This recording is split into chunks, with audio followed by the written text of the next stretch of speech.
Yesterday, we considered what it means to have our sins forgiven. నిన్నటి దినం మనం విన్నాము మన పాపాలు క్షమించబడటం అంటే ఏంటి. I hope you've all understood the importance of that, దాని యొక్క ప్రాముఖ్యత మీరందరూ అర్థం చేసుకుని ఉన్నారని నేను అనుకుంటున్నాను. to forgive others, otherwise, God will not forgive us. మీరు ఇతరులను క్షమిస్తేనే కానీ దేవుడు మనల్ని క్షమించడు.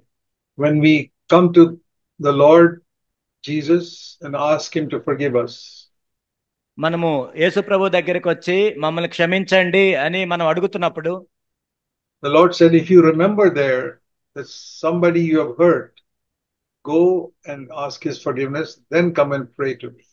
కానీ నువ్వు ప్రభువుని అలా అడుగుతున్నప్పుడు నువ్వు ఎవరినైనా గాయపరిచినట్లు నీకు గుర్తొస్తే నీవు వెళ్ళి వారిని క్షమించమని అడిగి అప్పుడు ప్రభు దగ్గరికి రావాలి.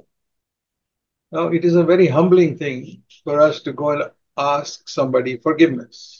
ఇతరులను వెళ్ళి నన్ను క్షమించు అని అడగటం అది ఎంతో దీనంగా అనిపిస్తుంది మనకి.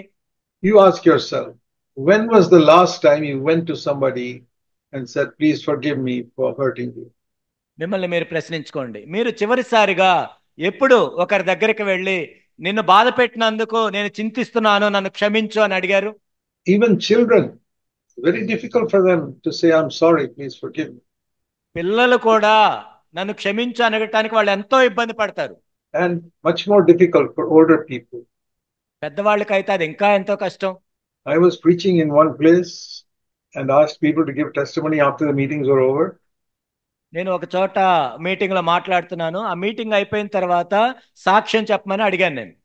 And there was a new person who had come to the meeting. ఆ మీటింగ్ ఒక కొత్త వ్యక్తి వచ్చాడు. And he gave this testimony. ఆయన సాక్ష్యాన్ని ఇలా పంచుకున్నాడు. I'm 60 years old. నాకు 60 సంవత్సరాల వయసు ఉంది. And this is the first time I'm hearing that I have to ask forgiveness from my wife. ఇదేంటి నా భార్యని కూడా క్షమాపణ అడగాల అనేది నేను మొట్టమొదటిసారి వింటున్నాను. Imagine, he lived 60 years and even when he did so many things wrong, he never felt he should ask forgiveness from his wife. చూడండి, ఆయన 60 సంవత్సరాలు జీవిస్తున్నాడు, ఎన్నో తప్పులు చేసి ఉంటాడు, కనీసం తన భార్యని క్షమించమని ఒక్కసారి కూడా అడగలేదు. He knew wife must ask forgiveness from him. అంటే ఆయనకి తెలుసు తన భార్య అయితే క్షమించమని అడగాలి. But he felt, I'm the head of the house, I don't ask forgiveness from my wife. ఆయన ఏమనుకున్నాడు, ఇంటికి నేనే యజమాని, నా భార్య నేనెందుకు క్షమాపణ అడగాలి అనుకున్నాడు. But now I heard for the first time from Brother Zach that I also have to ask forgiveness. ఇప్పుడు జాగ్ గారు చెప్పటం నేను మొట్టమొదటిసారి దాన్ని విన్నాను. ఇప్పుడు నా భార్యను కూడా క్షమించమని అడగాలి. Anybody sitting here like that? ఇక్కడ కూర్చున్న వారు ఎవరైనా ఉన్నారా ఇంకా అలా? Who has never asked forgiveness from your wife even once in your life?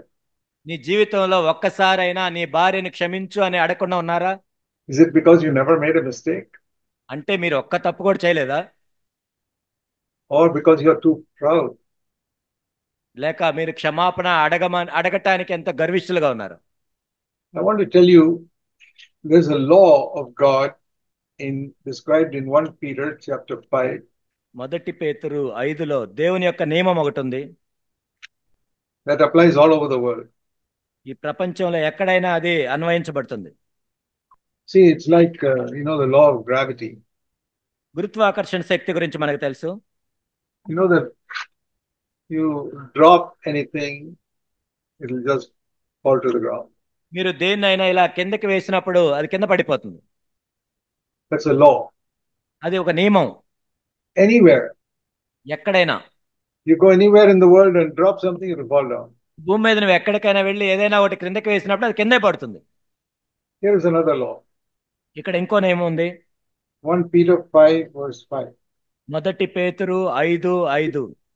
In the last part, చివరి భాగం, God opposes proud people. దేవుడు అహంకారులను ఎదిరించును. Anybody here who is proud, ఎవరైనా అహంకారంగా ఉన్నారా ఇక్కడ? God will oppose you. అప్పుడు దేవుడు మిమ్మల్ని ఎదిరిస్తాడు. Anybody. ఎవరైనా సరే. Even if you're elder brother, ఒక సంఘ పెద్దవైనా, or new believer, కొత్త విశ్వాసివైనా, if you're proud, God will be your enemy.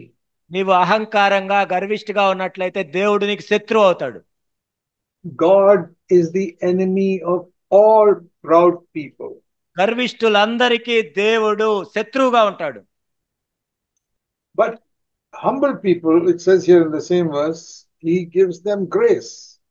కానీ దేవుడు దీనులకు కృప అనుగ్రహించును. So God is on the side of the humble people. దేవుడు ఎప్పుడు కూడా దీనుల పక్షంగా ఉంటాడు. And he is against the proud people. అహంకారులకు ఆయన ఎదిరిస్తాడు. Let me show you another verse. ఇంకొక వచనం చూపిస్తాను. In Psalm 138 కీర్తనలు 138 and verse 6. 6వ వచనం. Psalm 138 verse 6. కీర్తనలు 138, 6. Even though the Lord is exalted, he regards the holy, the lowly, but the haughty he knows from far away. యెహోవా మహోన్నతుడైనను ఆయన దీనులను లక్ష్యపెట్టును. ఆయన దూరము నుండి గర్విష్ఠులను బాగుగా ఎరుగును. So he says here, proud people, the Lord will keep far away from him. అంటే ఇక్కడ ఏం చెప్పండి, గర్విష్ఠుల్ని దేవుడు ఎంతో దూరం పెడతాడు. He won't allow them to come near him. ఆయన దగ్గరికి రావటానికి వాళ్ళని అనుమతించడు. He calls the lowly, humble people to come near. కానీ దీనుల్ని ఆయన దగ్గరకు పిలుస్తాడు. So among all of you sitting here, ఇక్కడ కూర్చున్న వారందరిలో if you are proud of anything, దేన్ని బట్టైనా నువ్వు గర్విస్తున్నట్లయితే, you think you are a upper caste and you are proud, నువ్వేదో ఉన్నతమైన కులంలో పుట్టావని దాన్ని బట్టి గర్విస్తుంటే, God will be your enemy. దేవుడు నీకు శత్రువు అవుతాడు. He'll keep you far away even if you come to this church every Sunday. నువ్వు ప్రతి ఆదివారం ఈ సంఘానికి వచ్చినా సరే దేవుడు నేను ఎంతో దూరం పెడతాడు. Or you're proud that you're very educated and you got degrees and you're better than others. నువ్వేదో బాగా డిగ్రీలు చదువుకున్నావని, ఇతరుల కంటే బాగా చదువుకున్నావని గర్విస్తున్నావా? Nothing wrong in getting degrees. డిగ్రీలు తెచ్చుకోవటం తప్పులేదు. But if you are proud of it, God will keep you far away. అని దాన్ని బట్టి నువ్వు గర్విస్తున్నట్లయితే దేవుడు నేను ఎంతో దూరం పెడతాడు. Or you're proud that you know the Bible better than others. ఇతరుల కంటే నీకు బాగా బైబిల్ తెలుసని గర్విస్తున్నావా? Or you can preach better than others. ఇతరుల కంటే బాగా బోధించగలనని నువ్వు Or you're గర్విస్తున్నావా? proud that you're an elder brother. లేక నువ్వు ఒక సంఘ పెద్దవి అని గర్విస్తున్నావా? God will keep you far away from him. దేవుడు తన దగ్గర నుండి ఎంతో దూరం పెడతాడు నిన్ను. Not only that, we saw earlier that God will oppose such people. అంత మాత్రమే కాదు, మనం ఇంతకు ముందు చూసినట్లుగా దేవుడు వారిని ఎదిరిస్తాడు. Now there are many things that are pushing us back in our life. మన జీవితంలో అనేక విషయాలు మనల్ని వెనక్కి నెట్టివేస్తూ ఉంటాయి. This sinful nature inside, which is called the flesh, that is opposing us all the time. మనలో ఉన్న పాప స్వభావము, అది శరీరము అని పిలువబడుతుంది, ఎప్పుడు కూడా మనల్ని క్రిందకి లాగివేస్తూ ఉంటుంది. The spirit in the world is opposing us also and taking us into sin. ఈ లోకములో ఉన్న ఆత్మ కూడా మనల్ని లాగివేసి పాపం చేసేటట్లు ప్రేరేపిస్తూ ఉంటుంది. And the devil is also opposing us. అపవాది కూడా మనల్ని ఎదిరిస్తూ ఉంటాడు. So, how many things are opposing us? కాబట్టి మనకు వ్యతిరేకంగా ఎన్ని పనిచేస్తున్నాయి?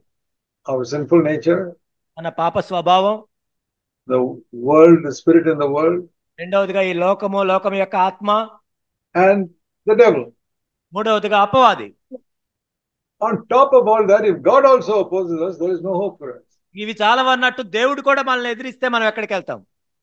God must support us against these three enemies. ఈ ముగ్గురు శత్రువులకు వ్యతిరేకంగా దేవుడు మన పక్షాన పనిచేయాలి. నిజానికి God will support you only if you are humble.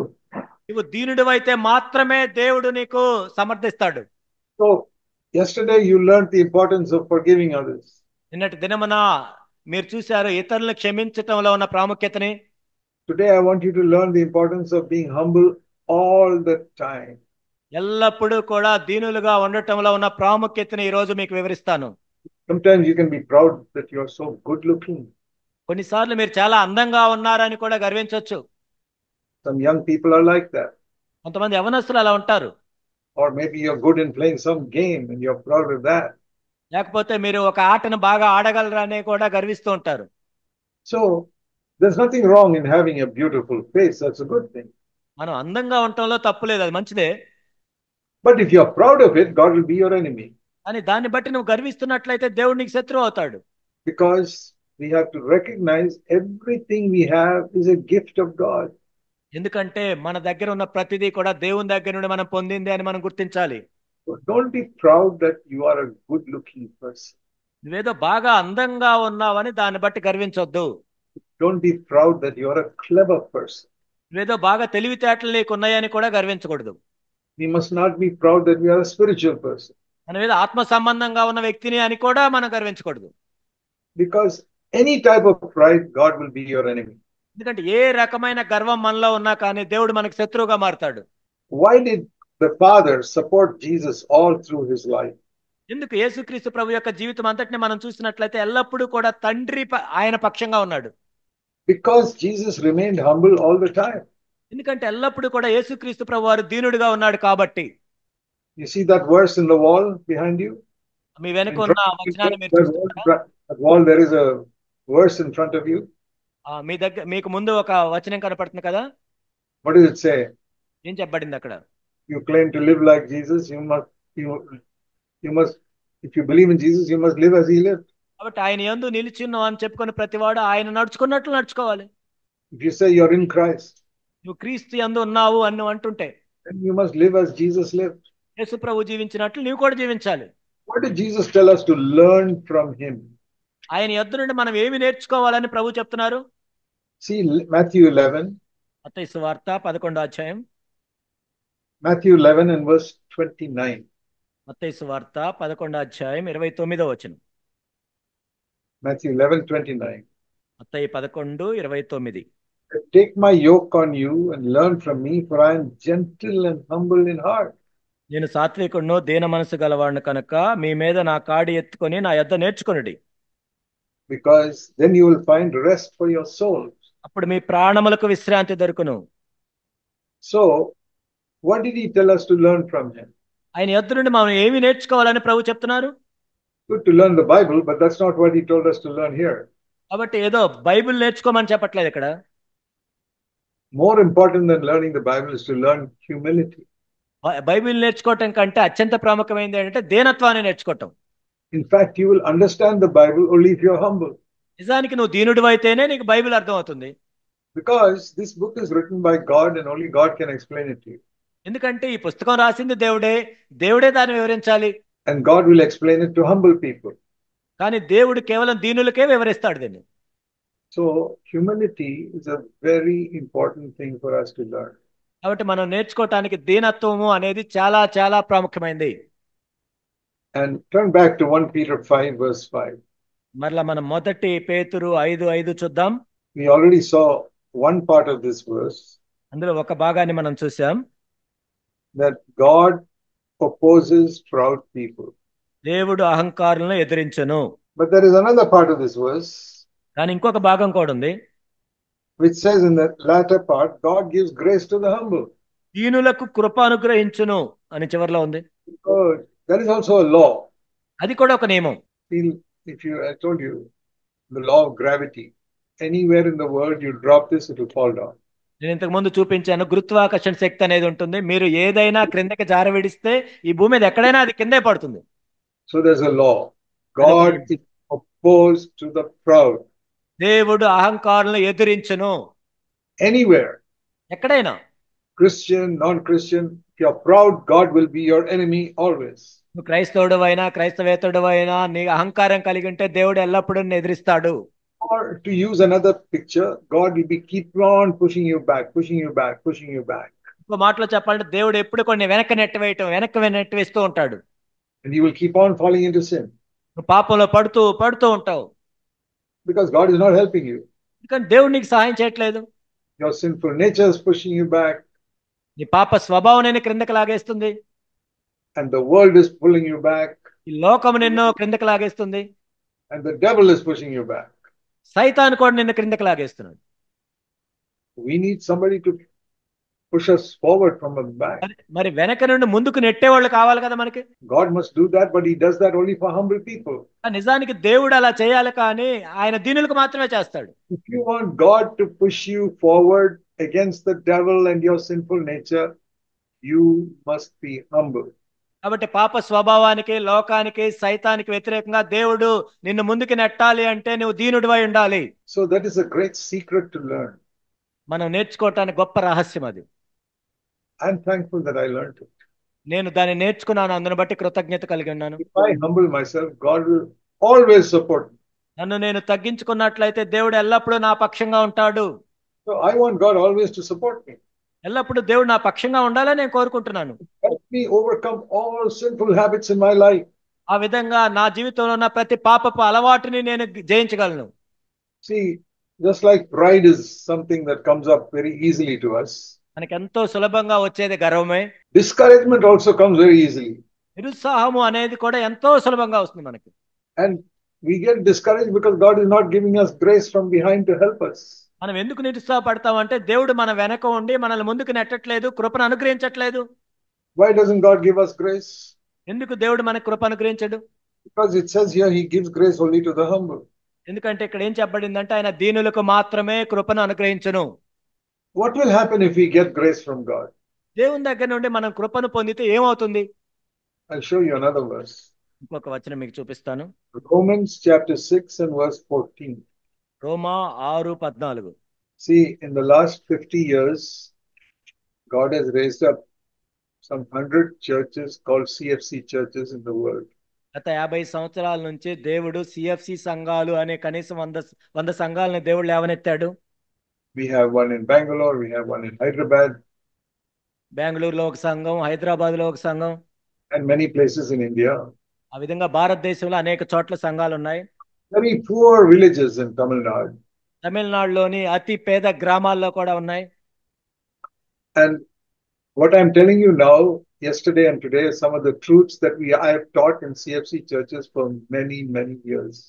నేను నిన్న ఈ రోజు చెప్పే సత్యాలు సిఎఫ్సి సంఘాలు అనేక సంవత్సరాల నుంచి నేను చెప్తున్న సత్యాలే. What is that? ఏంటది? God will forgive you only if you forgive others first. నీవు ఇతరులను క్షమిస్తేనే దేవుడు నిన్ను క్షమిస్తాడు. And don't ask God to forgive you if you have not forgiven somebody else. నువ్వు వేరే వాళ్ళని క్షమించకుండా వెళ్ళి దేవుని దగ్గరికి వెళ్ళి నన్ను క్షమించని అడగొద్దు. Another truth I've taught in all our churches is God is the enemy of all proud people. మా సంఘాల్లో నేను బోధించేది ఏంటంటే దేవుడు అహంకారులకు శత్రువుగా మారతాడు. And God is the friend and supporter of anyone who is humble. ఎవరైతే దీనులుగా ఉంటారో దేవుడు వారి పక్షంగా ఉంటాడు, వారికి స్నేహితుడిగా ఉంటాడు. I want God to be my friend and to support me. కాబట్టి దేవుడు నాకు స్నేహితుడిగా ఉండి నా పక్షంగా ఉండాలని నేను కోరుకుంటాను. How can I do that? మరి ఎలా చేయగలను నేను? How can I experience that? నేను ఎలా అనుభవించగలను దాన్ని?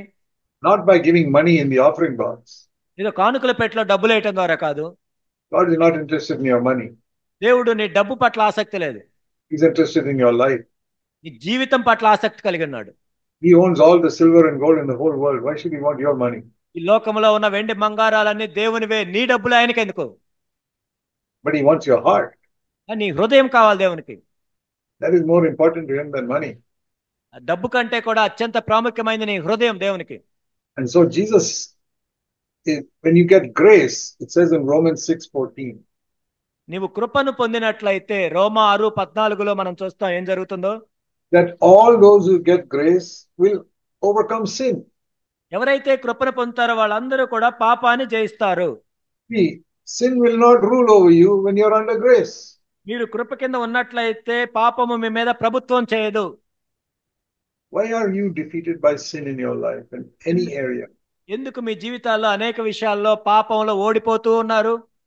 Getting angry, కోప్పడుతూ ఉన్నారు, telling lies, అబద్ధాలు చెప్తున్నారు, hating somebody, వేరే వాళ్ళని ద్వేషిస్తున్నారు, cheating in examination, ఎగ్జామ్స్ లో మోసం చేస్తున్నారు, stealing money which doesn't belong to you, మీకు సంబంధించని దాన్ని డబ్బుని దొంగతనం చేస్తున్నారు, always complaining about something, ఏదో ఒక దాన్ని బట్టి ఎప్పుడు ఫిర్యాదులు చేస్తూ ఉన్నారు, fighting and quarreling with people.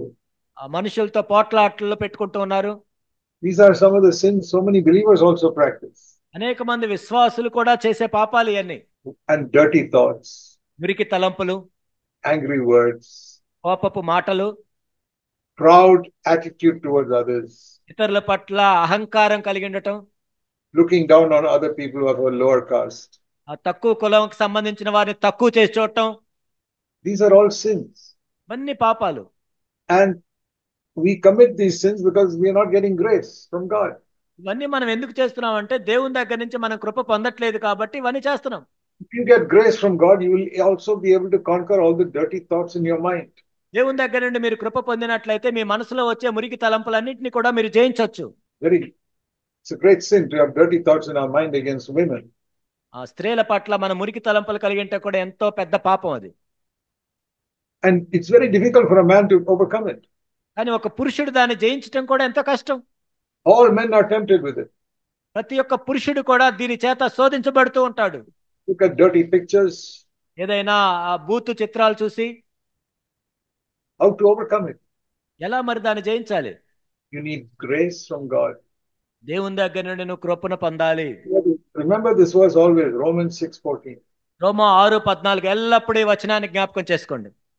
When you're under grace, sin will not be able to rule over you. మీరు కృప కింద ఉన్నట్లయితే పాపము మీద ప్రభుత్వము చేయనేరదు.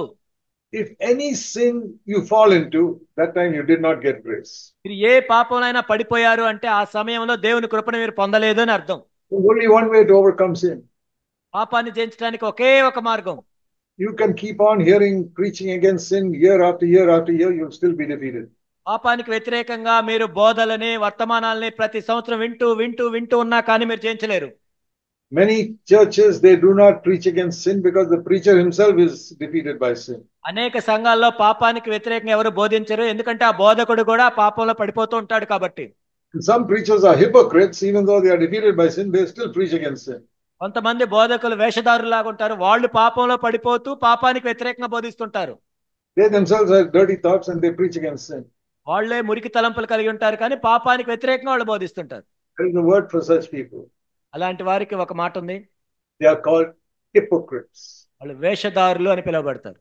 That means they are pretending to be holy, but they are not holy. వాళ్ళు ఏదో పరిశుద్ధులుగా కనపడుతున్నారు కానీ పరిశుద్ధులు కాదు. They are hypocrites. వాళ్ళు వేషధారులు. See, that's a good word you have in Telugu. ఆ తెలుగులో మంచి మాట ఉంది అది. Veshadaru means that you're putting on a dress. వేషధారణ అంటే ఏదో పైన వేషం వేసుకోవటం, వస్త్రాలు. That's not your real inside. కానీ అది నిజంగా అలా లేదు. లోపల Inside is full of dirt. లోపల ఎంతో మురికి ఉంది. But you're putting on this dress of clean white. కానీ పైన ఏదో తెల్ల బట్టలు వేసుకున్నట్లా వేషం వేసుకున్నాం. Pretending to be holy outside when you're not holy inside. కానీ బయటికి పరిశుద్ధంగా కనపడుతూ లోపల పరిశుద్ధంగా లేకపోవటం. That is called hypocrisy. అదే వేషధారణ అంటారు. And why are we like that? ఎందుకు మనం అలా ఉన్నాం? Because we are not getting grace from God. ఎందుకంటే దేవుని దగ్గర నుంచి మనం కృపను పొందుకోవట్లేదు. Here it says, if you get grace, you will not sin. It's a promise. మీరు కృపను పొందినట్లయితే పాపం మీ మీద ప్రభుత్వం చేయనేరదు. ఇది వాగ్దానం. And who gets grace? ఎవరు కృపను పొందుతారు? Now you tell me. మీరు చెప్పండి. ఇప్పుడు I'm asking you a question. మిమ్మల్ని ప్రశ్న అడుగుతున్నాను, ఎవరు కృపను పొందుతారు? I told you just now. ఇప్పుడే చెప్పాను ఇంతకుముందు. God gives grace to whom? ఎవరికి? దీనులకి. To the humble. దీనులకు. So some of you know that. మీలో కొంతమందికి తెలుసు. Understood it today. ఈరోజు అర్థమైంది మీకు. All of you must understand. మీలో అందరూ దీన్ని అర్థం చేసుకోవాలి. Anybody who is humble here, God will give you grace.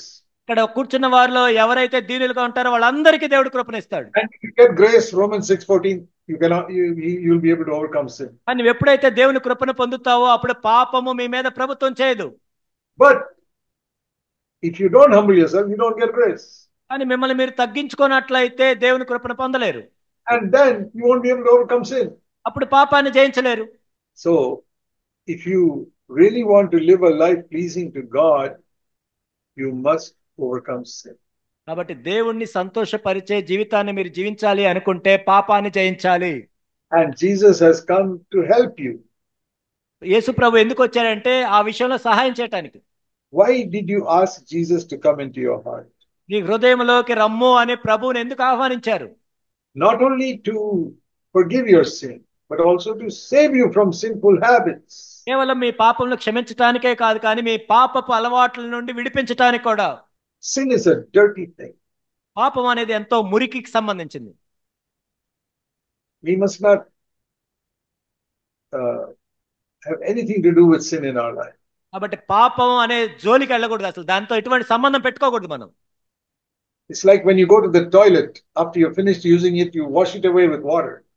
Toilet కి మనం వెళ్ళిన తర్వాత నీళ్లు పెట్టి శుభ్రం చేస్తాం. So like that, we've got to get rid of all sin from our life. పాపానికి సంబంధించి కూడా మనం అలా విడిపించుకోవాలి. And we read in Matthew chapter 1 and verse 21. మత్తయి సువార్త 1వ అధ్యాయం 21వ వచనంలో ఒక మాటను మనం చదువుతాం. The meaning of the word Jesus. యేసు అనే మాటకి అర్థం. Why did the angel come to Mary and say, you're going to have a child and you must name him Jesus? దేవదూత మరే దగ్గరకు వచ్చి నువ్వు ఒక కుమారుని కనబోతున్నావు, ఆయనకి యేసు అని పేరు పెట్టుదువు అని ఎందుకు చెప్పాడు? Her husband was Joseph and God told him also.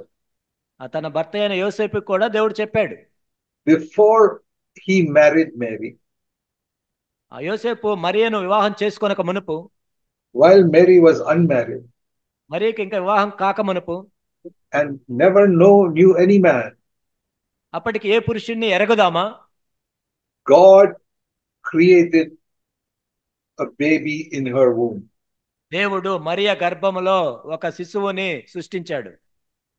Now in the world normally a baby is born in the womb when a man and a woman come together. ఈ లోకంలో మనం చూసినట్లయితే పురుషుడు స్త్రీ కలుసుకున్నప్పుడు ఒక బిడ్డ జన్మిస్తాడు. The only way it has happened always, everywhere. ఎప్పుడు ఎల్లప్పుడు ఎక్కడైనా అలానే జరుగుతుంది. But Jesus was born without any man coming to Mary. కానీ యేసుక్రీస్తు ప్రభువు ఎలా పుట్టారంటే మరియతో ఏ పురుషుడు కూడా కూడక ముందే ఆయన పుట్టాడు. God from heaven made a body in her womb. పరలోకము నుండే మరి యొక్క గర్భములో ఒక దేహాన్ని దేవుడు సృష్టించాడు. And Jesus came into that body. ఆ దేహంలోనికి యేసుక్రీస్తు ప్రభు వచ్చాడు. And was born through Mary. మరియ ద్వారా జన్మించాడు. As a little baby. చిన్న బిడ్డగా. When he grew up just like us to be a man. మన వల్లే ఆయన కూడా ఒక మానవునిగా పురుషునిగా ఎదిగాడు. Have you ever thought, why did God send Jesus as a baby?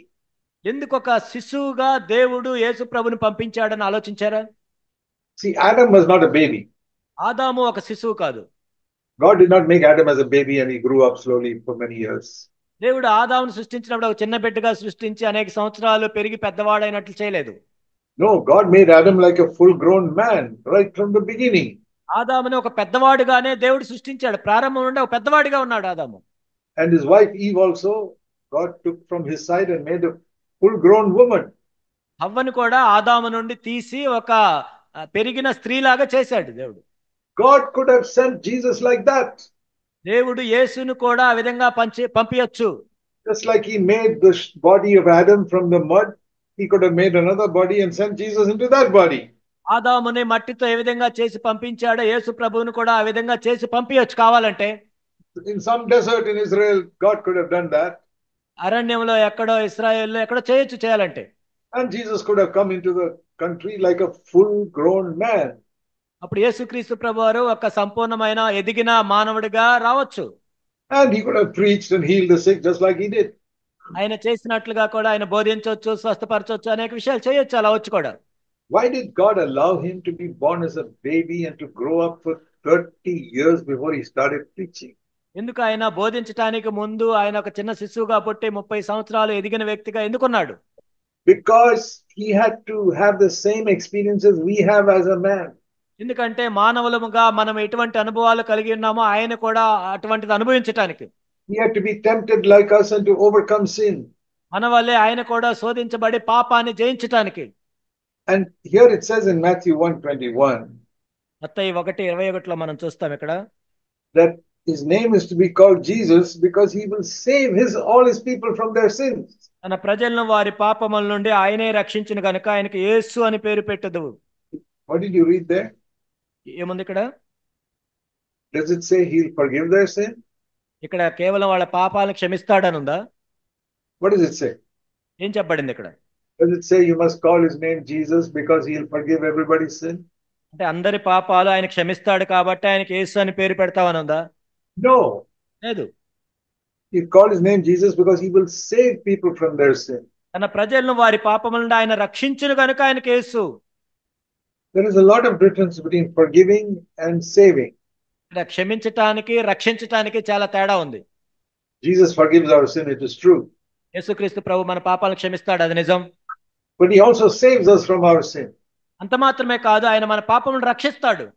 Many Christians have experienced forgiveness of sins, but they are not saved from their sin. అనేక మంది క్రైస్తవులు వారి పాపాలు క్షమించబడ్డాయి కానీ వారి పాపాల నుండి రక్షించబడలేదు. They keep on sinning and ask God to forgive them. వాళ్ళు పాపం చేస్తూ ఉండటం, మళ్ళా క్షమించమని దేవుడిని అడగటం. And again they sin, మళ్ళా పాపం చేస్తారు, and they ask God to forgive them. మళ్ళా క్షమించమని అడుగుతారు. Again they sin, again ask God to forgive them. మళ్ళా పాపం చేస్తారు, మళ్ళా క్షమించమని దేవుడిని అడుగుతారు. They go on in this circle forever and ever and ever for 50, 60, 70, 80 years. 50, 60, 70, 80 సంవత్సరాలు అదే వృత్తంలో తిరుగుతూ ఉంటారు. Always sinning and asking God to forgive them. ఎప్పుడు పాపం చేయటం, క్షమించమని దేవుడిని అడగటం. But there is a better way. కానీ శ్రేష్టమైన మార్గం ఉంది, where Jesus saves us from sinning. కానీ యేసుక్రీస్తు ప్రభువారు అసలు మనం పాపము చేయకుండానే రక్షిస్తారు దాని నుంచి. He doesn't say here, call his name Jesus because he will forgive people's sins. తన ప్రజలను వారి పాపములు క్షమిస్తాడు కాబట్టి యేసు పెడతావని లేదు. No, today you understand the meaning of the name Jesus. యేసు అనే నామానికి అర్థాన్ని మీరు చేసుకున్నారు. I don't think many of you knew the meaning till today. ఇప్పటిదాకా మీలో చాలా మందికి తెలిసి ఉండకపోవచ్చు. Read Matthew 1:21. మత్తయి 1:21 చూడండి. Why is his name Jesus? ఎందుకు ఆయనకి యేసు అని పేరు పెట్టారు? Because he wants to save you from your sin, not just forgive your sin. ఎందుకంటే నీ పాపాల నుంచి ఆయన రక్షిస్తాడు కాబట్టి, కేవలం క్షమించడం మాత్రమే కాదు. So it says here that is why he is called Jesus. అందుకే ఆయన యేసు అని పిలువబడ్డాడు. So if you have not experienced being saved from sin, you have to say that you have not experienced why Jesus came to this earth. మీ పాపం నుండి మీరు రక్షించబడే అనుభవం లేనట్లయితే మీరు చెప్పండి, యేసు ప్రభు ఈ లోకానికి ఎందుకు వచ్చాడు నాకు అర్థం కాలేదండి. So it's a wonderful thing that we can be saved from our sins. మన పాపం నుండి మనం రక్షించబడగలము. ఇదంతా అద్భుతమైన విషయం. So, let me tell you a story, then you'll understand it. నేను ఒక కథను చెప్తాను, మీకు అర్థం చేసుకోవచ్చు. Supposing I have a 6-year-old boy. ఒక 6 సంవత్సరాల చిన్న పిల్లవాడు ఉన్నాడు నాకు. And I tell my son, don't go on the road outside because they are digging a deep 10-foot pit there, you'll fall into it. నా కుమారుడికి నేను ఏం చెప్పానంటే, మీరు రోడ్డు మీదకి వెళ్ళొద్దు, అక్కడ గుంత తవ్వుతున్నారు, 6 అడుగులు లోతు ఉంటుంది. They are doing some work there, digging the hole, don't go, you'll fall into that 10-foot pit. ఆ రోడ్డుని తవ్వుతున్నారు, వాళ్ళు ఏదో పని చేస్తున్నారు, అక్కడ 10 అడుగుల లోతు ఉంది అది. It's a deep pit, 3 meters deep, you will not be able to come out. ఎంత లోతు అంటే 3 మీటర్ల లోపల ఉంది, నువ్వు బయటకు రాలేవు అసలు. But you know how children are. కానీ మీకు తెలుసు పిల్లలు ఎలా ఉంటారు. They'll disobey. వాళ్ళు చెప్పిన మాట వినరు. And my son goes near that pit. నా కుమారుడు అక్కడికి వెళ్ళాడు ఆ గుంతలోకి. And he falls in. పడ్డాడు కూడా. And he cries out, Daddy, Daddy. నానా నానా అని అరుస్తున్నాడు. Please, I'm falling in the pit. నేను గుంతలో పడిపోయాను ఇప్పుడు. Then I come there. నేను వచ్చాను. And I see him inside the pit lying there. ఆ గుంతలో పడి ఉన్నాడు. And he says, Daddy, I'm sorry. నానా నన్ను క్షమించు. I disobeyed you. నువ్వు చెప్పినా నేను వినలేదు మాట. Thought I would not fall. I came near it, but I fell. నేను అనుకున్నాను కానీ పడ్డాను. So I tell my son, నా కుమారుడికి నేను చెప్తాను, disobeyed me, నువ్వు నా చెప్పిన మాట లేదు, but I forgive you. సరే క్షమించాను. Goodbye. సరే bye. And I go away. నేను వెళ్ళిపోయాను. Have I forgiven him? నేను క్షమించానా? He disobeyed me. నేను చెప్పిన మాటకు అవిదే చూపించాడు. But I forgave him. అయినా క్షమించాను. I told him, I've forgiven you for disobeying me. నువ్వు నాకు అవిదే చూపించినా నేను క్షమించానని కూడా నేను చెప్పాను. It is a sin to disobey the Father. I have forgiven you. తండ్రి చెప్పిన మాటకు అవిదే చూపించే ఒక పాపం, అయినా కానీ నేను క్షమించాను. నేను Now you tell me, have I forgiven him? మీరు చెప్పండి, నేను క్షమించానా లేదా? Yes. క్షమించాను. Have I saved him? కానీ నేను రక్షించానా దాంట్లోంచి? No, he's still in the pit. లేదు, ఇంకా గొంతులోనే ఉన్నాడు. And I walk away. నేను వెళ్ళిపోయాను. And I say, okay, son, I've forgiven you. నా కుమారుడా నేను క్షమించాను. But he says, Dad, I don't want only forgiveness. I want to be saved from this pit. అప్పుడు ఏమంటాడు, నాన్న నాకు ఓన్లీ క్షమాపణే కాదు, నేను బయటపడాలి కదా ఇందులోంచి. Thank you for forgiving me. I disobeyed you. You forgave me. That's good. నీకు అవిదే చూపించి నన్ను క్షమించావు, అది మంచిది. But save me. I don't want to lie in this pit. నన్ను రక్షించి గుంతలోంచి బయటకు తీ. How many of you have gone to Jesus like that? యేసు ప్రభు దగ్గరికి మీలో ఎంతమంది ఇలా వెళ్ళారు? Thank you, Lord, for forgiving me from my anger. ఓ ప్రభువా, నా కోపం నుంచి నన్ను క్షమించారు, అందుని బట్టి వందనాలు. When will you save me from this pit of anger? ఈ కోపము అనే గుంతలోంచి నువ్వు నన్ను రక్షిస్తే, thank you for forgiving me for these dirty thoughts that go through my mind. ఓ ప్రభువా, నా మనసులో కలిగే మురికి తలంపుల విషయంలో మీరు నన్ను క్షమించారు, అందుని బట్టి వందనాలు. Thank you. మీ But కృతజ్ఞతలు తెలియజేస్తున్నాం ప్రభు. when will you save me from these dirty thoughts? కానీ ప్రభు, ఈ మురికి తలంపుల నుంచి ఎప్పుడు రక్షిస్తాను నన్ను? Thank you for saving me from complaining about things in this world. ఓ ప్రభు, ఎప్పుడు ఈ లోకంలో ఏదో ఒక ఫిర్యాదు చేసే విషయంలో నన్ను క్షమించారు, అందుని బట్టి వందనాలు. But when will you save me and make me stop complaining? అసలు నేను ఫిర్యాదు చేయకుండా ఉండటానికి ఎప్పుడు రక్షిస్తారు నన్ను? Lord, I fight with my husband and wife, but I'm thankful you forgive me. ప్రభు, నా భార్యతో భర్త నేను ఎప్పుడు కొట్లాడుతున్నాను, పోట్లాట పెట్టుకుంటున్నాను, అయినా క్షమిస్తున్నారు, అందుని బట్టి వందనాలు. But when will you save me and stop me from fighting? కానీ మరి ఈ పోట్లాటలు పెట్టుకోకుండా ఎప్పుడు రక్షిస్తారు నన్ను? Among born again Christians, తిరిగి జన్మించిన క్రైస్తవుల్లో you become born again only when you receive Jesus Christ into your heart. నీ హృదయంలోకి యేసుక్రీస్తు ప్రభువుని స్వీకరిస్తేనే నువ్వు తిరిగి జన్మించగలవు. Become a child of God. దేవుని బిడ్డగా అవుతావు. Then you take baptism. అప్పుడు బాప్టిజం తీసుకుంటావు. And now I don't belong to the world, I belong to Jesus Christ. నేను ఇప్పుడు ఈ లోకానికి సంబంధించిన వ్యక్తిని కాదు, యేసుక్రీస్తు ప్రభువుకు సంబంధించిన వ్యక్తివని నువ్వు సాక్ష్యమిస్తావు. Good. మంచిది అదంతా. But now, after you're born again, ఇప్పుడు నువ్వు తిరిగి జన్మించిన తర్వాత the next thing you have to do is how to overcome sin in your life. నీ జీవితంలో పాపాన్ని ఏ విధంగా జయించాలి అనేది నువ్వు దృష్టి పెట్టాలి. You don't want to live in this circle where you keep on sinning, forgiven and sinning, forgiving, sinning, being forgiven, and sinning, being forgiven by God. కాబట్టి ఎప్పుడు నువ్వు ఈ వృత్తంలో జీవించకూడదు. పాపం చేయటం, క్షమాపణ అడగటం, పాపం చేయటం, క్షమాపణ అడగటం. ఆ వృత్తంలో ఎప్పుడు జీవించకూడదు అలా. Isn't that many of your life is like that? మీలో అనేక మంది జీవితం ఇలా లేదా? You sin. మీరు పాపం చేస్తారు. Some people don't even ask for forgiveness. కొంతమంది అయితే క్షమాపణ కూడా అడగరు. They just sin and sin and sin and sin and sin. వాళ్ళు పాపం చేస్తూ చేస్తూ చేస్తూ పాపంలోనే ఉంటారు. But some of you are better than that. కానీ మీలో కొంతమంది దానికంటే శ్రేష్టంగా ఉన్నారు. You get forgiveness. మీరు క్షమాపణ అడిగి క్షమాపణ పొందుతారు. But then you keep on sinning and getting forgiven, sinning and getting forgiven. You go on like that. అయినా మరలా కూడా పాపం చేస్తారు, మరలా క్షమాపణ అడుగుతారు, మరలా పాపం చేస్తారు, మరలా క్షమాపణ అడుగుతారు. There is a better way. కానీ శ్రేష్టమైన మార్గం మరొకటి ఉంది. God will help you to be saved from that sinful habit. ఆ పాపపు అలవాటు నుంచి దేవుడు నిన్ను విడిపించగలడు, రక్షించగలడు. For example, telling lies. ఉదాహరణకు అబద్ధాలు చెప్పే విషయం. The Bible says the devil is a liar. Bible ఏం చెప్తుందంటే అపవాది అబద్ధికుడు. Let me show you John chapter 8. యోహాను సువార్త 8వ అధ్యాయంలో ఉంటుంది, నేను చూపిస్తాను. Jesus said in John's Gospel, chapter 8. యోహాను సువార్త 8వ అధ్యాయంలో యేసు ప్రభు ఈ విధంగా చెప్పారు. And verse 44. 44వ వచనం. He told some people like this. కొంతమంది ఈ విధంగా చెప్పారు. Your father is the devil. మీరు మీ తండ్రి యొక్క అపవాది సంబంధం. Isn't that a terrible thing for God to tell somebody your father is the devil? దేవుడు వచ్చి కొంతమంది వ్యక్తులతో మీ తండ్రి అపవాది అయి ఉన్నాడంటే ఎంతో భయంకరమైన విషయం ఇది. All of you sitting here, tell me, who is your father? ఇక్కడ కూర్చున్న మీలో అందరిని అడుగుతున్నాను, మీ తండ్రి ఎవరు? Is God your father or is the devil your father?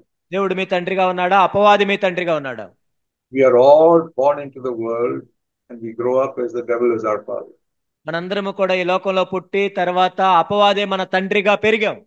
But we must come out of that and ask Jesus to come into our heart, then God becomes our father. కానీ దానిలో నుండి మనం బయటపడి యేసు ప్రభుని అడగాలి, నా హృదయంలోకి రమ్మని. అప్పుడు దేవుడు మన తండ్రి అవుతాడు. Then there must be a change in our life. అప్పుడు మన జీవితంలో మార్పు కలుగుతుంది. See what it says here. ఏం చెప్పబడింది చూడండి. Your father is the devil. మీ తండ్రి అపవాది. And so you will do the same desire that your father does. మీ తండ్రి దురాశలు నెరవేర్చగోరుచున్నారు. What is your father does? What does your father do? తండ్రి ఏం చేస్తున్నాడు ఇక్కడ? See the end of that verse. వచ్చిన చివరిలో ఉంటుంది. When the devil speaks a lie, he's speaking from his own nature. కాబట్టి అపవాది అబద్ధం చెప్తున్నప్పుడు అపవాది యొక్క స్వభావంలో చెప్తున్నాడు. He's a liar and he's the father of. వాడు అబద్ధకుడు, అబద్ధాలకు జనకుడై ఉన్నాడు. So who is the father of lies? అబద్ధానికి జనకుడు ఎవరు? Satan. సైతాను. So when you tell a lie, మీరు ఒక అబద్ధం చెప్పినప్పుడు who's the father of that lie? ఆ అబద్ధానికి తండ్రి ఎవరు? You say you're a child of God because you accepted Jesus into your heart. యేసు ప్రభుని అంగీకరించారు కాబట్టి దేవుని బిడ్డలని చెప్పుకుంటున్నారు. True.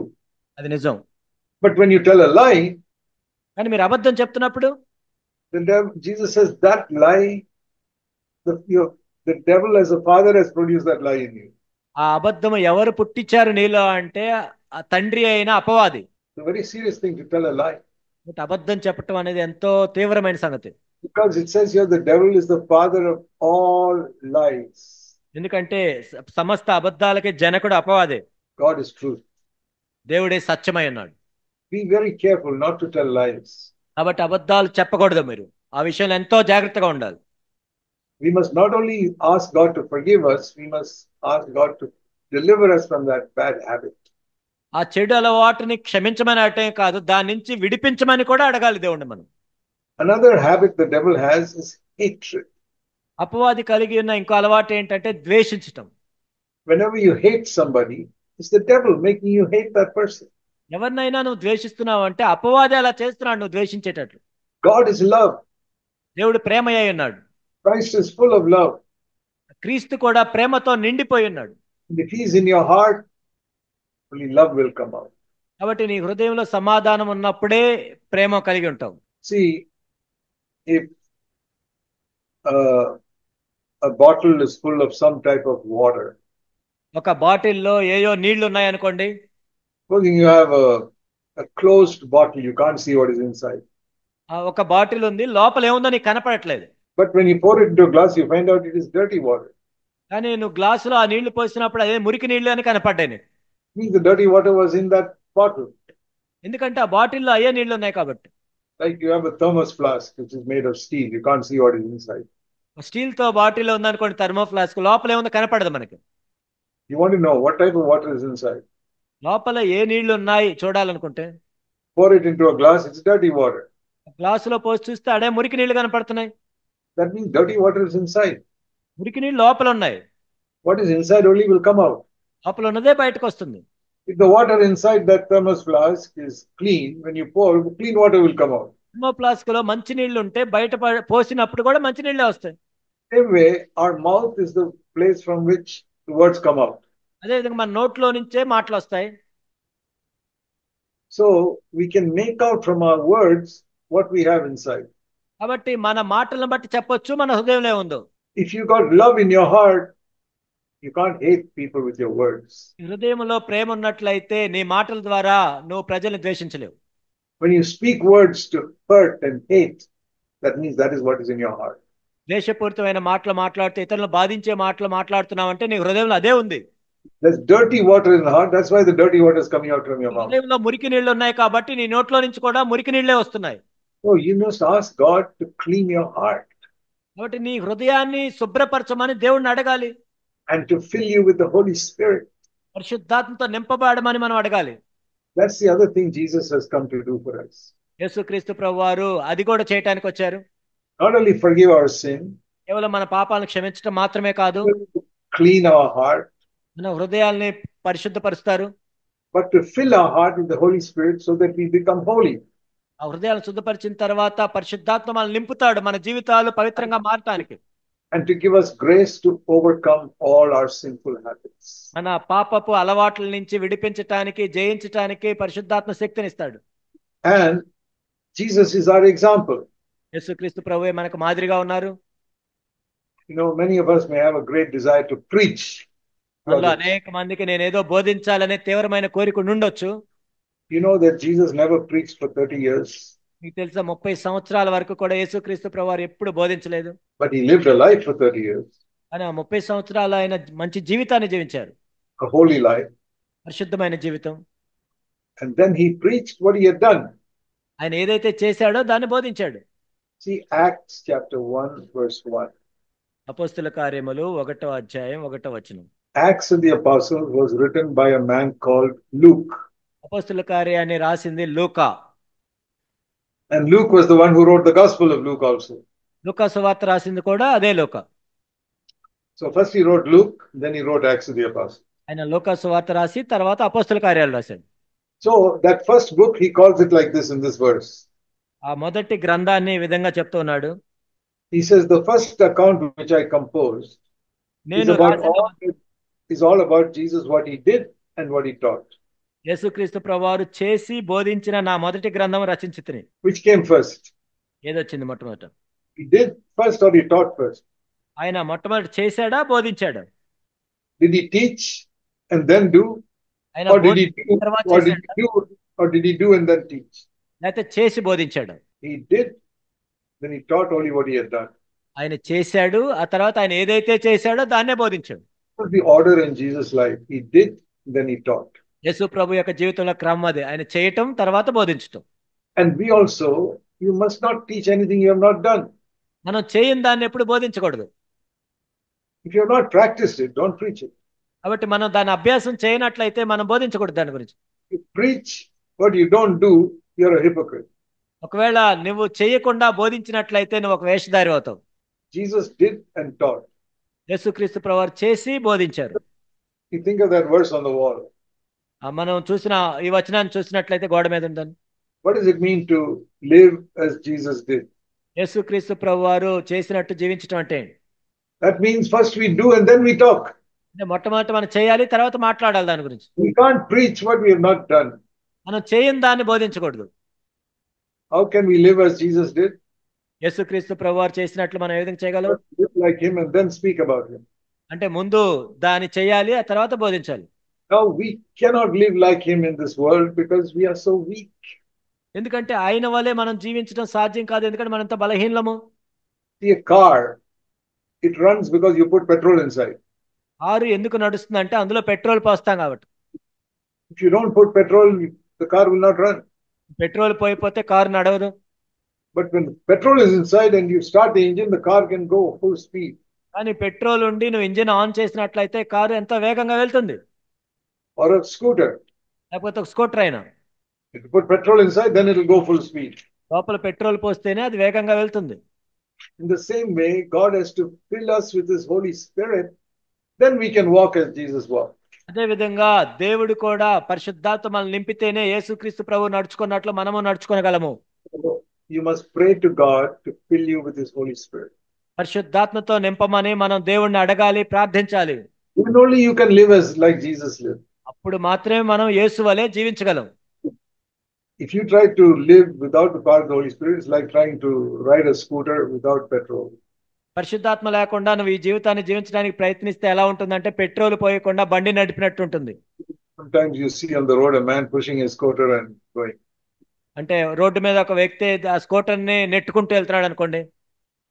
Poor man, he forgot to fill petrol in the tank. అయ్యో పెట్రోల్ పోసుకోవటం మర్చిపోయాడు కాబట్టి నెట్టుకొని వెళ్తున్నాడు. And so it is all the petrol is finished. కాబట్టి పెట్రోల్ మొత్తం అయిపోతుంది. And the scooter stopped. Scooter ఆగిపోతుంది. Now he has to push it to the next petrol bunk and fill it. మరలా వచ్చే పెట్రోల్ బంక్ దాకా నెట్టుకుంటా వెళ్ళాలి. So when you don't have the power of the Holy Spirit, it will be like that. పరిశుద్ధాత్మ లేకుండా మనం ఈ జీవితం జీవిస్తే ఇలానే ఉంటుంది మన పరిస్థితి కూడా. Think of that man pushing the scooter without petrol. Petrol అయిపోయింది కాబట్టి ఆ బండిని నెట్టుకొని వెళ్తున్న వ్యక్తిని చూడండి. But if the petrol is inside, he can go full speed in that scooter. లోపల పెట్రోల్ ఉన్నట్లయితే ఎంతో వేగంగా వెళ్ళగలడు ఆ స్కూటర్ మీద. Like that, if the Holy Spirit is in us, పరిశుద్ధాత్మ మనలో ఉన్నట్లయితే we can overcome in this world. లోకాన్ని మనం జయించగలం. But if you don't have the Holy Spirit, అని పరిశుద్ధాత్మ లేనట్లయితే the Holy Spirit doesn't fill your life. కాబట్టి ఆటోమేటిక్ గా జరగదు. You can't have the power to live like Jesus without that power. కాబట్టి ఆ పరిశుద్ధాత్మ లేకుండా యేసు వలె నువ్వు జీవించలేవు. The Holy Spirit is the one who gives us the power to live like Jesus. యేసు వలె జీవించడానికి మనకు శక్తిని ఇచ్చేది పరిశుద్ధాత్ముడు మాత్రమే. So how can we be filled with the Holy Spirit? మరి పరిశుద్ధాత్మతో మనం ఏ విధంగా నింపబడగలం? You search your heart to see if there's any area that you have not yielded to Christ.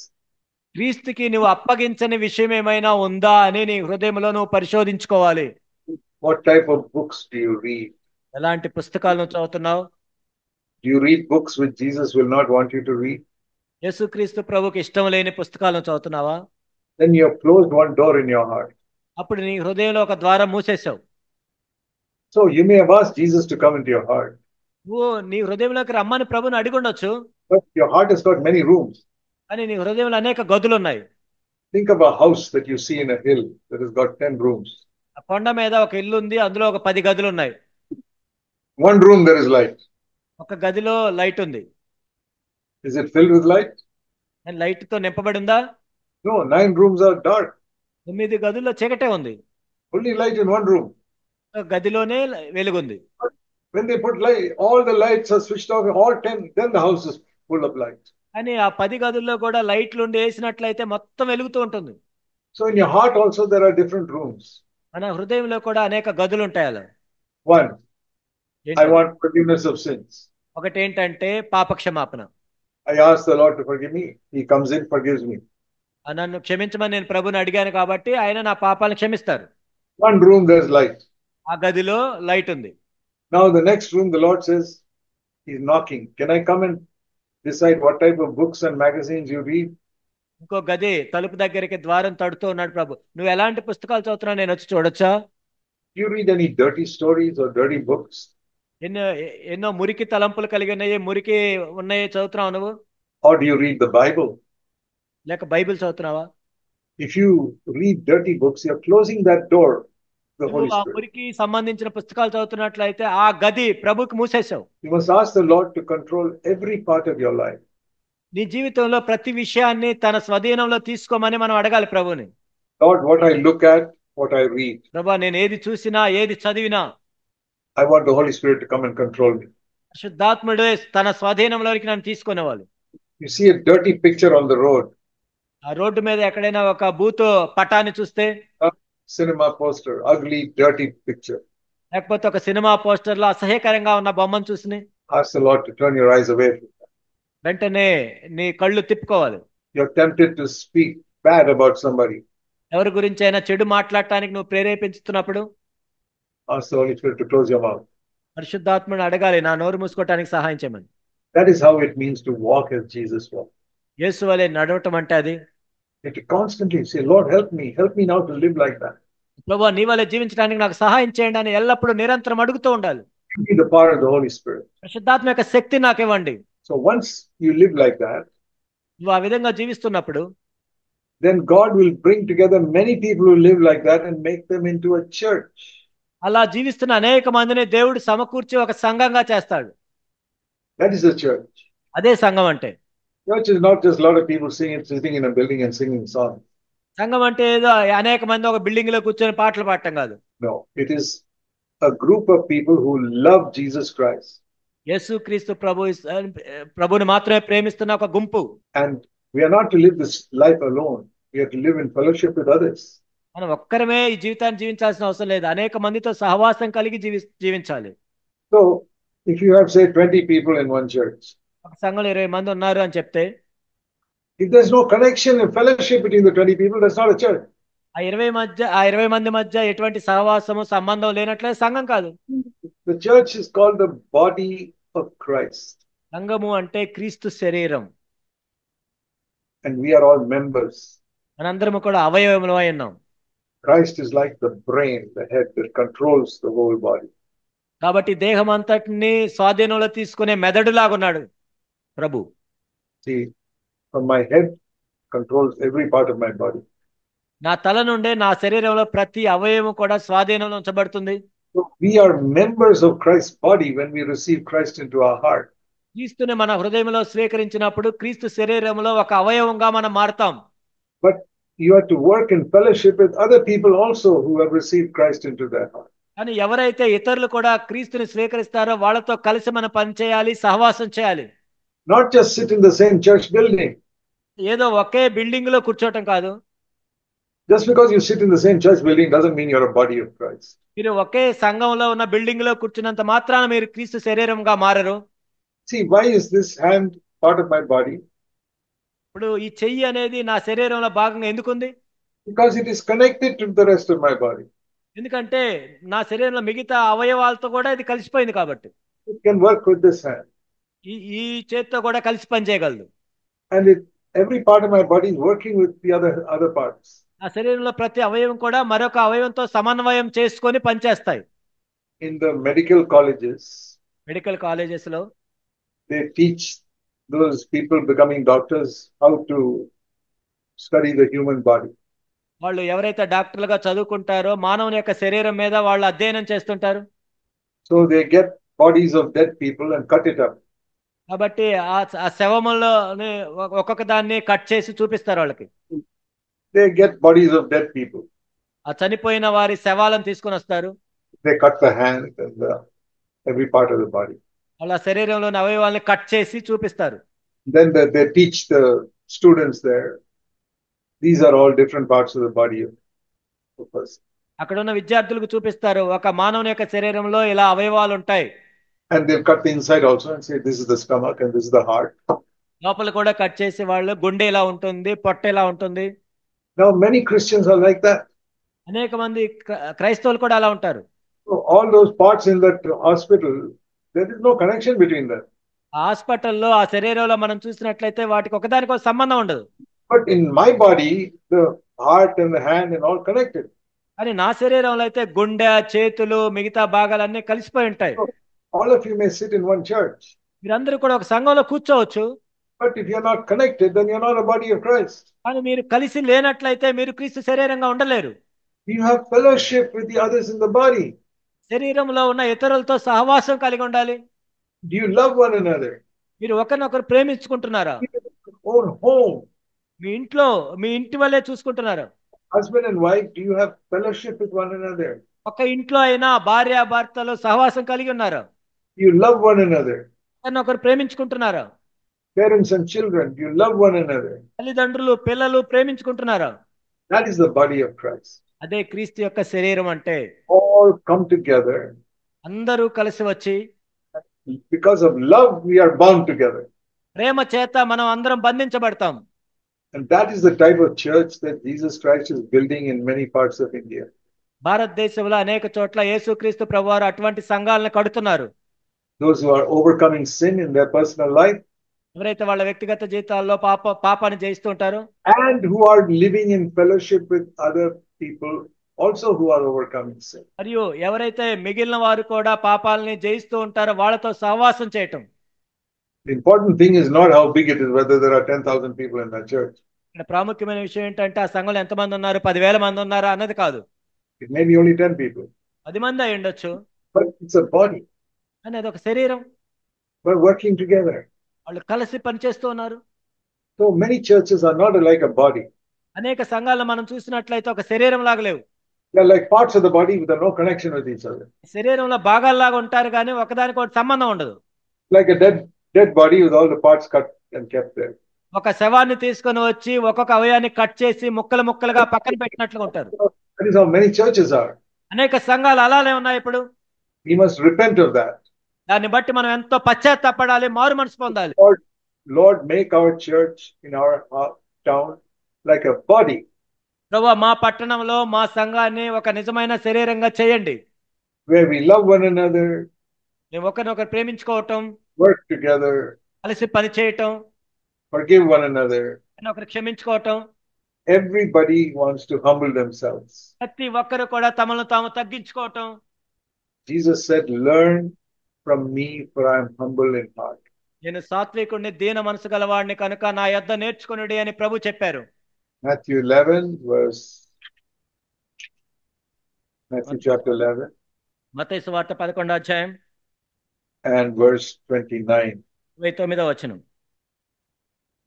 Middle of that verse. Learn from me because I am gentle and humble in heart. నేను సాత్వికుడను, దీన మనసు గలవాడిని కనుక నా యొద్ద నుండి నేర్చుకొనుడి. You may not learn to preach. మీకు బోధించడం నేర్చుకోవాల్సిన అవసరం లేదు. Very few people God calls to preach. చాలా కొద్ది మంది మాత్రమే బోధించడానికి పిలువబడతారు. Learn to be gentle and humble. కానీ సాత్వికతని, దీన మనసుని నేర్చుకోవాలి. That is what Jesus said, learn from me. అదే నా యొద్ద నుండి నేర్చుకోండి అని ప్రభు చెప్పారు. Just like we send children to school to learn something. మనం పిల్లల్ని స్కూలుకి పంపిస్తాం నేర్చుకోవటానికి. So we must come to Jesus and say, Lord, teach me to be gentle, teach me to be humble. మనం ప్రభు దగ్గరికి వచ్చి, ప్రభువా నేను సాత్వికంగా ఉండటానికి, దీనుడిగా ఉండటానికి నాకు నేర్పించండి ప్రభువా అని అడగాలి. Outwardly, but in my heart. ఏదో బాహ్యం కనపడటానికి కాదు, నా హృదయంలో. If you live like that, ఆ విధంగా మీరు జీవిస్తున్నట్లయితే the devil will have no power over you. అప్పుడు అపవాదికి మీ మీద ఎటువంటి శక్తి ఉండదు. You'll resist the devil, he'll run away from you. అప్పుడు మీరు అపవాదిని ఎదిరించినట్లయితే అపవాది మీ వద్ద నుండి పారిపోతాడు. But if you don't seek to learn humility and gentleness from Jesus, కానీ యేసు ప్రభు దగ్గర నుండి ఆ సాత్వికతను మీరు ఆ దీన మనసు నేర్చుకోకపోతే the devil will have a lot of power in your home. ఇప్పుడు మీ ఇంట్లో అపవాదికి ఎంతో శక్తి ఉంటుంది. He'll have a lot of power in your church. మీ సంఘం మీద ఎంతో శక్తి ఉంటుంది అపవాదికి. Humble yourself. మిమ్మల్ని మీరు తగ్గించుకోండి. If you're an elder, you must be the most humble person in the church. ఒక సంఘ పెద్దగా ఉన్నట్లయితే ఆ సంఘం అంతట్లో కూడా నువ్వు ఎంతో దీనుడిగా ఉండాలి. You must be the most gentle person in your church. మీ సంఘంలో నువ్వు ఎంతో సాత్వికుడిగా ఉండాలి. Just like a father is the most mature person in a home. ఒక ఇంట్లో తండ్రి ఎంతో పరిపక్వత కలిగిన వ్యక్తిగా ఉంటాడు. This is not just Bible knowledge. కేవలం బైబిల్ నాలెడ్జ్ కలిగి ఉంటా కాదు. A lot of people who have Bible knowledge have no humility. చాలా మందికి బైబిల్ జ్ఞానం ఉంటుంది కానీ దీనత్వం ఉండదు. Jesus did not say learn the Bible from me. He said learn humility from me. యేసు ప్రభు నా దగ్గర బైబిల్ నేర్చుకోమని చెప్పలేదు కానీ దీనత్వాన్ని నేర్చుకోమని చెప్పారు. Learn gentleness from me. సాత్వికతను నా యొద్ద నుండి నేర్చుకోమని చెప్పారు. But dear brothers and sisters, let us learn these qualities from Christ. నా ప్రియ సహోదరి సహోదరులారా, మనం యేసు ప్రభు దగ్గర నుండి ఈ విషయాలను నేర్చుకుందాం. And ask God to help you to overcome sin. పాపాన్ని జయించడానికి మనం దేవుణ్ణి అడుగుదాం. Okay, let us pray. ప్రార్థన చేసుకుందాం. Please bow your heads and close your eyes. తలలు వంచి కళ్ళు మూసుకొని ప్రార్థన చేసుకుందాం. Heavenly Father, మా ప్రియ పరలోకపు తండ్రి, please help us to receive all that you have spoken to us. ఓ ప్రభువా, మిమ్మల్ని మేము స్వీకరించడానికి సహాయం చేయండి. And remember all that we heard yesterday and today. నిన్నటి దినమున ఈ రోజున మేము విన్నవన్నీ జ్ఞాపకం ఉంచుకోవటానికి సహాయం చేయండి. Fill us all with the Holy Spirit. అందరినీ కూడా పరిశుద్ధాత్మతో నింపండి ప్రభువా. Help us to have power to live like Jesus lived on this earth. ఈ భూమి మీద యేసు ప్రభు ఏ విధంగా జీవించారో మేము కూడా అలా జీవించడానికి కావాల్సిన శక్తిని దయచేయండి. Bless all the families here. ఇక్కడ కూడి వచ్చిన ప్రతి కుటుంబాన్ని ఆశీర్వదించండి ప్రభువా. All the children. పిల్లలందరినీ ఆశీర్వదించండి. We pray there will be many, many churches in Andhra and Telangana. Andhra తెలంగాణలో అనేక సంఘాలుగా మీరు కట్టవలసిందిగా ప్రార్థిస్తున్నాం. For your glory. మీ మహిమ నిమిత్తం ప్రభువా. Pray in the name of our Lord Jesus Christ. మా ప్రభు అయిన యేసు క్రీస్తు వారి నామంలో ప్రార్థిస్తున్నాం తండ్రి. Now, all of you, I want to introduce my wife to you. నా భార్యని మీకు పరిచయం చేస్తాను. We were married 56 years ago. 56 సంవత్సరాల క్రితం మాకు వివాహం జరిగింది. And we have been very happy for 56 years. 56 సంవత్సరాలు కూడా మేము ఎంతో సంతోషంగా జీవిస్తున్నాం. And we have spent our life mostly serving the poor people in Tamil Nadu. మా జీవితంలో చాలా భాగం తమిళనాడులోని పేద ప్రజల మధ్య సేవ చేశాం. We have never taken any money from anybody. ఎవరి దగ్గర నుంచి మేము డబ్బులు తీసుకోలేదు. We have served people freely. మేము ఉచితంగా సేవ చేశాం. My wife is a doctor who has never earned 1 rupee as a doctor. నా భార్య కూడా ఒక డాక్టర్ గా ఉన్నారు కానీ డాక్టర్ గా ఒక్క రూపాయి కూడా సంపాదించుకోలేదు.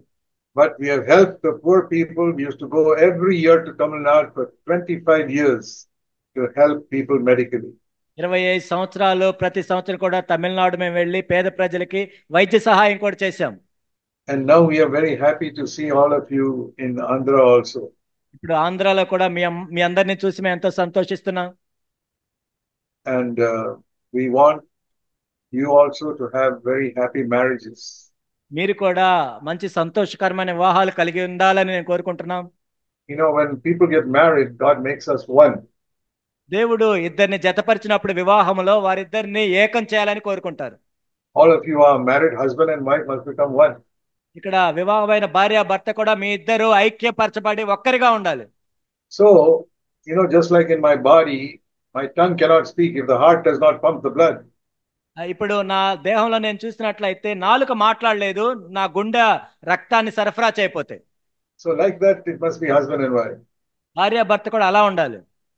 The wife is like the heart that is pumping the blood, and then the husband can speak. భార్య ఏమో ఆ గుండె వలె రక్తాన్ని సరఫరా చేయాలి, భర్త ఏమో నాలుక వలె మాట్లాడాలి. So when I speak, my wife is behind the scenes praying for me. నేను మాట్లాడుతున్నప్పుడు నా వెనక ఉండి నా భార్య నా గురించి ప్రార్థన చేస్తూ ఉంటుంది. Oh, he's pumping the blood, then I can speak. కాబట్టి ఆమె రక్త సరఫరా చేసింది కాబట్టి నేను మాట్లాడుతున్నాను. I want all of you husbands and wives to be like that. భార్య భర్తలుగా మీరందరూ కూడా ఇలా ఉండాలని నేను కోరుకుంటున్నాను. Love one another, ఒకరినొకరు ప్రేమించుకోండి, forgive one another. ఒకరి గురించి ఒకరు ప్రార్థన చేసుకోండి. Always have Jesus between us. కాబట్టి మా ఇద్దరి మధ్య కూడా ఎప్పుడు యేసే ఉంటాడు. Always, always Jesus is there between us. ఎల్లప్పుడు ఎల్లప్పుడు మా ఇద్దరి మధ్య యేసు ప్రభువే ఉంటాడు. So now my wife will speak to you. She will not speak for 1 hour. ఇప్పుడు నా భార్య మీతో మాట్లాడుతుంది, కానీ గంట సేపు మాట్లాడదు. Just speak 2 or 3 minutes. 2-3 నిమిషాలు మీతో మాట్లాడు. She just wants to say hello to you. మీకు హలో చెప్పాలని వచ్చారు. Dear brothers and sisters, it's such a joy to see you all. నా ప్రియ సహోదరి సహోదరులారా, మీ అందరినీ ఈ విధంగా చూడటం నాకు ఎంతో సంతోషంగా ఉంది. Our wish is that we could be sitting there in that hall. కాబట్టి ఈ హాల్లో మేము కూడా భౌతికంగా ఇక్కడ ఉంటే బాగుండని నాకు కోరిక. But to praise and thank God that we have at least this opportunity to see one another. కనీసం మనం ఎలా అయినా ఒకరినొకరు చూసుకోవటానికి దేవుడు అవకాశాన్ని కల్పించాడు, అందుని బట్టి వందనాలు. I praise and thank God for the wonderful words we just heard yesterday and today. నిన్నటి దినమున ఈ రోజున మనం విన్న అద్భుతమైన మాటలను బట్టి దేవునికి వందనాలు తెలియజేస్తున్నాను నేను. And those words must keep ringing in our heart throughout our life. మన జీవితం అంతట్లో కూడా మన హృదయంలో ఆ మాటల్ని మనం నెమరు వేసుకుంటూ ఉండాలి. And every time we have some need in our life, those words will help us. మన జీవితాల్లో మన అవసరంలో ఉన్నప్పుడు ఆ మాటలు మనకు సహాయం చేస్తాయి. Because they are living words and they'll give us life. ఎందుకంటే అవి సజీవమైన మాటలు కనుక మనకు జీవాన్ని కలుగజేస్తాయి. I'll give one small example. ఒక చిన్న ఉదాహరణ మీకు చెప్తాను. Most of us ladies, we can say that sometimes we have suffered some hurt from somebody or other. చాలా మంది స్త్రీలలో ఎలా ఉంటుందంటే ఏదో ఒక విధంగా ఎవరొకరిని బట్టి మనం చాలా సార్లు బాధపడి ఉంటాం, గాయపరచబడి ఉంటాం. Sometimes in childhood some parent was hard or some relative was hard towards us. కొన్నిసార్లు చిన్నప్పుడు మన తల్లిదండ్రులే మనతో కఠినంగా ఉండొచ్చు, కొంతమంది బంధువులు కఠినంగా ఉండొచ్చు. Or some teacher was cruel to us. లేకపోతే ఏదైనా ఒక టీచర్ క్రూరంగా ఉండొచ్చు. Humiliating us for little things. చిన్న చిన్న వాటికి కూడా మనల్ని అవమానించవచ్చు, తక్కువ చేసి చూడొచ్చు. Then some of us get married and we suffer with relatives on both sides. వివాహమైన తర్వాత ఇరువైపుల బంధువుల దగ్గర నుంచి మనం బాధపట్టబడి ఉండొచ్చు. Sometimes money matters, sometimes relatives pride, something like that. Many of us may have suffered. కొన్నిసార్లు డబ్బుల విషయంలో అయి ఉండొచ్చు, లేకపోతే బంధువులు గర్వం విషయంలో బాధపడి ఉండొచ్చు మనం. And sometimes we think that has anybody suffered like how I suffered in my life? కొన్నిసార్లు మనం ఇలా అనుకుంటాం, అసలు నాలాగా ఎవరైనా కష్టాలు పడ్డారా అని అనుకుంటాం. And can we go and tell somebody our sorrow? అయ్యో మన దుఃఖం ఎవరితోనైనా పంచుకుంటే బాగుండు కదా అనుకుంటాం. We thank God we can come and tell Jesus. కానీ మనకి యేసు ప్రభు ఉన్నాడు, ఆయన దగ్గరికి వచ్చి చెప్పుకోవచ్చు మనం. After we accept Jesus into our heart, we become a child of God and we can tell God our Father. యేసు ప్రభుని మన సొంత రక్షకునిగా మన హృదయంలో స్వీకరించిన తర్వాత మనం దేవుని బిడ్డలం అవుతాము. అప్పుడు మన ప్రతి అవసరాన్ని యేసు ప్రభుతో మనం పంచుకోవచ్చు. But we cannot keep on telling, I'm suffering. అలాని ప్రతిసారి నేను కష్టాల్లో ఉన్నాను అని చెప్పుకోవాల్సిన అవసరం లేదు. But this wonderful gospel we heard today is so wonderful. ఈ రోజు మనం విన్న సువార్త ఎంతో అద్భుతమైన సువార్త. God can change us so much from our heart. He can change us. దేవుడు మనల్ని ఎంతగానో మన హృదయంలో నుండి మార్పు చెందించగలడు. We will be so different that we'll be able to forgive those people who hurt us. కాబట్టి ఎవరైతే మనల్ని బాధించారో వాళ్ళని క్షమించే శక్తిని దేవుడిస్తాడు, మనల్ని ఎంతో మారుస్తాడు. Only God can help us to forgive sometimes. కొన్నిసార్లు ఎలా ఉంటుందంటే దేవుడు మాత్రం సహాయం చేస్తేనే మనం క్షమించగలం. And he will take that memory from our mind, so we won't even remember. కాబట్టి దేవుడు ఆ జ్ఞాపకాలను కూడా తీసివేస్తాడు, ఇంకా అవి గుర్తుకు రాకుండా చేస్తాడు. And we don't feel like telling anyone because God has taken that burden from our heart. మన హృదయంలో ఉండి దేవుడు ఆ భారాన్ని తీసేశాడు కాబట్టి ఇంకెవరికి పంచుకోవాలని కూడా అనిపించదు మనకు. What a wonderful life that is. ఎంత అద్భుతమైన జీవితం కదా అది. And more than that, He will give us a heart where we can love those people, not just forgive, but love them. అంత మాత్రమే కాదు, కేవలం వాళ్ళని క్షమించడం మాత్రమే కాదు, వాళ్ళని నిజంగా ప్రేమించేటట్లు కూడా దేవుడు సహాయం చేయగలడు. I can say with all my heart, God made that change in my heart. నా హృదయం అంతటితో నేను చెప్తున్నాను, దేవుడు నా హృదయంలో ఆ పని చేశాడు. Like all of you, I have some things in my past life which I don't want to tell anybody. మీ వల్లే నాకు కూడా నా గత జీవితంలో ఎవరికి పంచుకోలేని విషయాలు కొన్ని ఉన్నాయి. Some relatives who disappointed me so badly. కొంతమంది బంధువులు నన్ను ఎంతో నిరాశపరిచారు. But I can tell God, for His glory, God has changed my heart, helped me to forgive and to love them. కానీ దేవుడు తన మహిమ కోసం వాళ్ళని క్షమించటానికి మరియు వారిని ప్రేమించటానికి నాకు సహాయం చేశాడు. Nobody can help us. Only Jesus can do such a wonderful change in our heart. అద్భుతమైన మార్పుని ఎవరు మనలో చేయలేరు, కానీ యేసు మాత్రమే చేయగలడు. And like that, so many experiences, wonderful things the Lord wants to give us in our daily life. మన అనుదిన జీవితంలో అలాంటి అద్భుతమైన విషయాలు, అనుభవాలు ఎన్నో ఇవ్వాలని దేవుడు కోరుకుంటున్నాడు. He will give us His nature, so we can do give love in the place of hatred. ద్వేషానికి బదులు మనం ప్రేమించగలిగిన దైవ స్వభావాన్ని దేవుడు ఇస్తాడు మనకు. And more Christ likeness He will give us. క్రీస్తు యొక్క సారూప్యాన్ని అంతకంతకు మనకి ఇస్తూ ఉంటాడు. So praise and thank God for this wonderful gospel. అంత అద్భుతమైన సువార్తను బట్టి దేవునికి వందనాలు. And every day will be a beautiful and joyful day when we walk in Jesus' footsteps. మనం యేసు యొక్క అడుగు జాడల్లో నడుస్తున్నప్పుడు ప్రతి దినము కూడా ఎంతో అందమైన దినముగా దేవుడు మార్చగలడు. Even if we are sick or hungry or poor, there will be joy in our heart all the time. రోగులుగా ఉన్నా, పేదవాళ్ళగా ఉన్నా, భేదవాళ్ళగా ఉన్నా దేవుడు మనకి సంతోషాన్ని ఇవ్వగలడు. May God give each one of us every day that joy. అనుదినము మనలో ప్రతి ఒక్కరికి దేవుడు అటువంటి ఆనందాన్ని ఇచ్చునుగాక. And prepare us all to meet Him when the Lord Jesus comes. అట్లా యేసుక్రీస్తు ప్రభు వచ్చినప్పుడు మనందరం ఆయన కలుసుకోవటానికి దేవుడు అటువంటి కృపను మనకు అనుగ్రహించునుగాక. God bless you all. మిమ్మల్ని అందరినీ దేవుడు ఆశీర్వదించునుగాక. Thank you, Brother Ravindra Reddy, for translating. Thank you, brother. And all you brothers and sisters, I'm very happy to see you. Thank you very much for listening to me for 2 days. 2 రోజులు నేను చెప్పింది విన్నందుకు ఇక్కడ కూర్చోవచ్చిన ప్రతి సహోదరుని బట్టి వందనాలు. And whenever you remember, please pray for both of us. మీకు ఎప్పుడైనా జ్ఞాపకం వస్తే మా ఇద్దరిని మీ ప్రార్థనలో జ్ఞాపకం చేసుకోండి. We are not young people. మేము యవనస్తులం కాదు. ఇప్పుడు we are 84 and 81 years old. 84 సంవత్సరాలు, 81 సంవత్సరాలు. But God is, and we have been serving the Lord for nearly 60 years. 60 సంవత్సరాల నుంచి మేము దేవుణ్ణి సేవిస్తూనే ఉన్నాం. All over India. భారతదేశం అంతట్లో. And many other countries. వేరే దేశాల్లో కూడా. And God has given us good health to serve Him. ఆయన్ని సేవించడానికి దేవుడు మాకు మంచి ఆరోగ్యాన్ని ఇచ్చారు. But that is because many people have prayed for us. అదే ఎందుకు జరిగిందంటే అనేక మంది మా గురించి ప్రార్థన చేస్తూ ఉన్నారు. Whenever you remember, please pray for Zach and Annie Poonen. But మీకు ఎప్పుడైనా దేవుడు జ్ఞాపకం చేస్తే జాక్ గారి గురించి, ఆనీ పూనెన్ గారి గురించి ప్రార్థన చేయండి. And then we will get something in answer to your prayer from God, spiritual strength.